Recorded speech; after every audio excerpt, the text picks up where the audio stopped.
militernya di Timur Tengah seiring konflik yang terus berlangsung dengan Iran.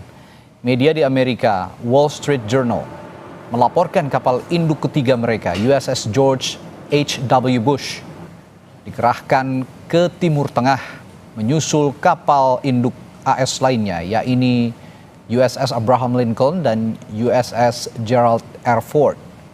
Sebelumnya USS Massachusetts juga bergabung dengan armada Angkatan Laut Amerika Serikat. Kapal selam serang cepat ini dapat menyelam hingga kedalaman lebih dari 800 kaki atau 240 meter dan memiliki teknologi paling canggih. Menteri Pertahanan Amerika Serikat Pete Hegseth memberi sinyal akan adanya serangan baru dalam 1 hingga 2 hari ke depan. Ia juga mengklaim kekuatan militer dan moral tentara Iran telah jauh menurun. On the battlefield, because of the latitude the president has given us, American firepower is only increasing. Iran's decreasing. We have more and more options, and they have less. The upcoming days will be decisive. Iran knows that, and there's almost nothing they can militarily do about it. Yes, they will still shoot some missiles, but we will shoot them down. Sementara itu Teheran tak gentar dengan tambahan pasukan Amerika ke Timur Tengah. Mereka yakin serangan apapun yang dilancarkan Amerika Serikat dan sekutunya, Israel, Iran akan tetap menjadi pemenang dalam pertempuran ini.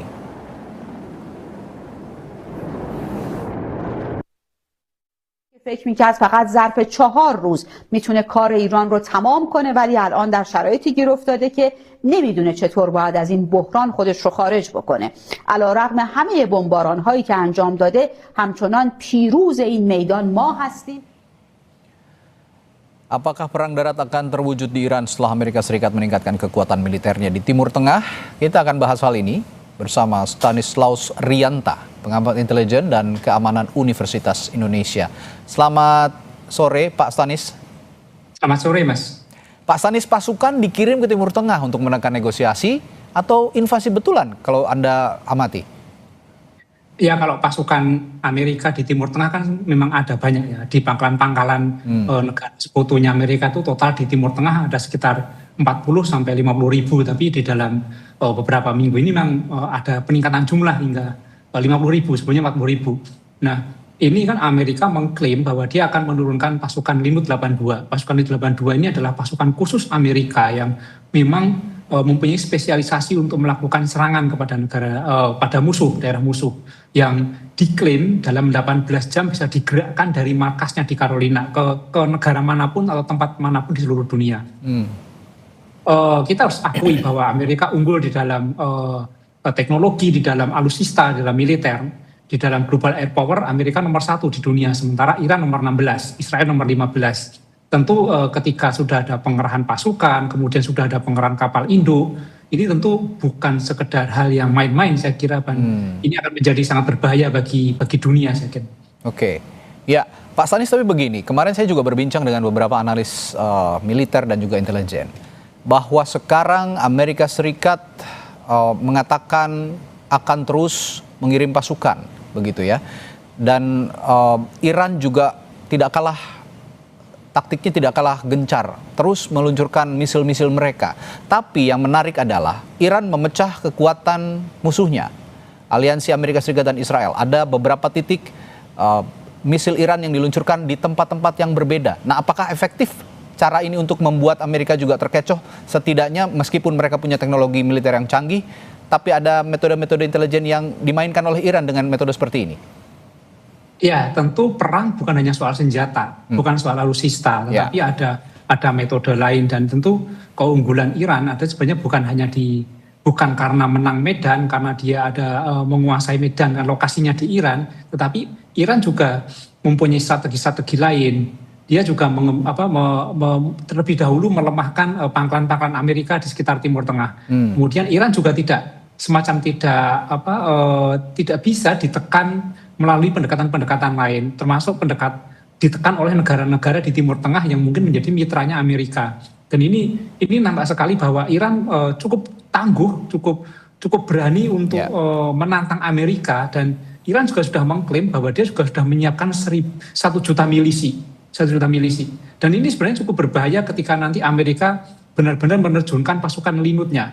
Linut yang terjun itu tentu tidak membawa senjata berat, karena itu penerjunan perorangan, dia hanya membawa senjata yang maksimal hanya kaliber berapa, mungkin 12 mili, ya itu senjata besar, paling besar. Tapi Iran yang nanti menguasai wilayah, dia bisa menciptakan killing ground bagi pasukan Amerika. Jadi sebenarnya ini tidak mudah, meskipun Amerika mempunyai teknologi, tetapi Iran juga mempunyai milisi yang cukup banyak dan dia menguasai medan.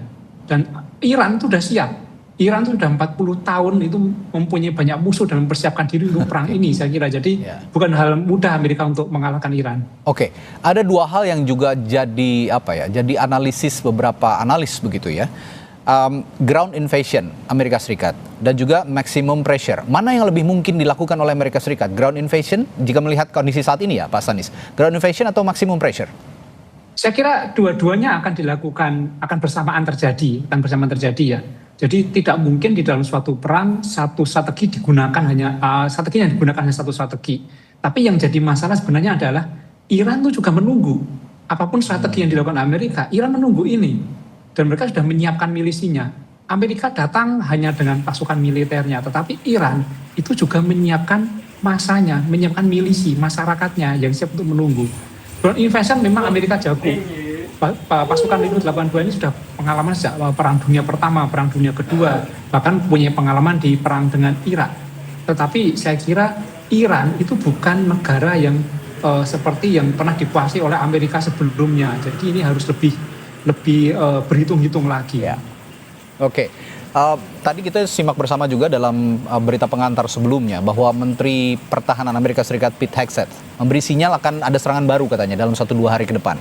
Dan ia juga mengklaim kekuatan militer dan moral tentara Iran sudah jauh menurun dibandingkan sebelumnya. Apakah ini faktanya yang terjadi menurut Anda? Ya, siapapun Menteri Pertahanan pasti akan menyampaikan itu. Jadi ini bagian dari perang juga yang namanya adalah push-prop. Perang urat saraf dan propaganda. Jadi perang tidak hanya di darat tapi juga perang propaganda, perang urat saraf ini harus dilakukan juga. Iran akan mengklaim yang sebaliknya dari yang diklaim oleh Menteri Pertahanan. Jadi ini sudah menjadi bagian dari strategi supaya untuk melemahkan moral, melemahkan mental dari lawan. Iran juga melakukan hal yang sama, saya kira. Oke, Iran melakukan hal yang sama. Dan saya tertarik dengan VEFAK, badan intelijennya mereka yang salah satu di dunia, salah satu yang cukup misterius begitu. Bagaimana cara kerja VEFAK sejauh ini untuk mengefektifkan serangan-serangan mereka ke sisi musuh begitu? Ya, intelijen itu bertugas untuk mencari informasi yang detail terkait lawan atau musuh secara detail. Dan memang salah satu intelijen yang sulit kita baca adalah Iran. Kita bahkan tidak tahu di mana markasnya, berapa jumlahnya, apa strateginya, kita sama sekali nggak tahu. Ya. Jadi ini sangat sulit sekali.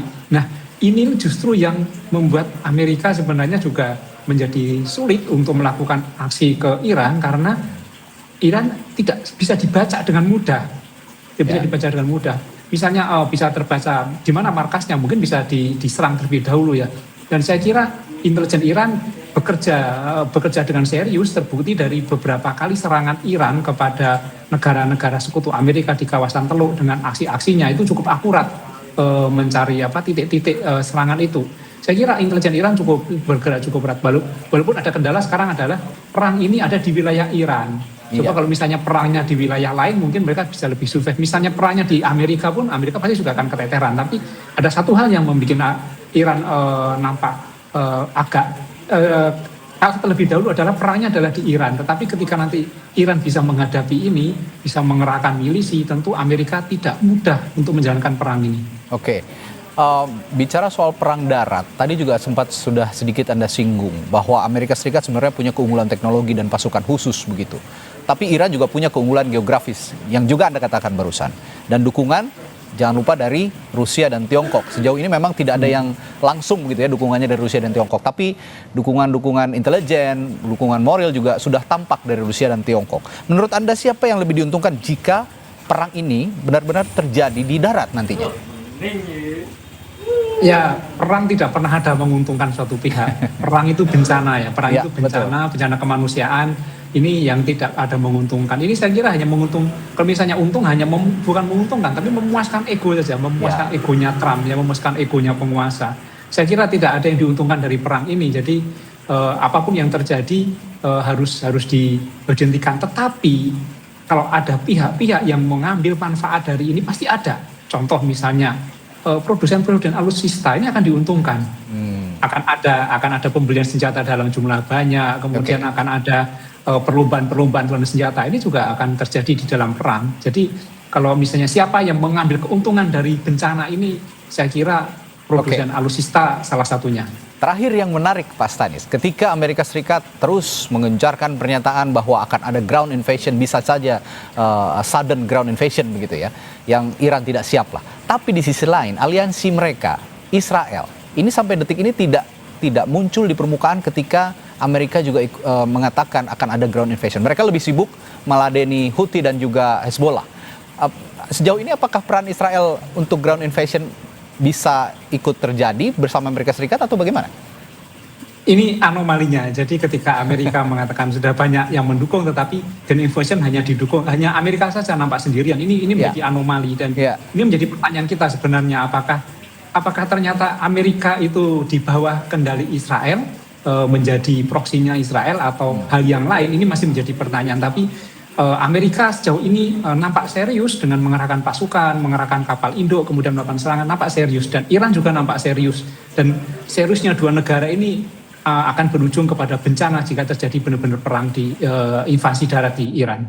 Oke.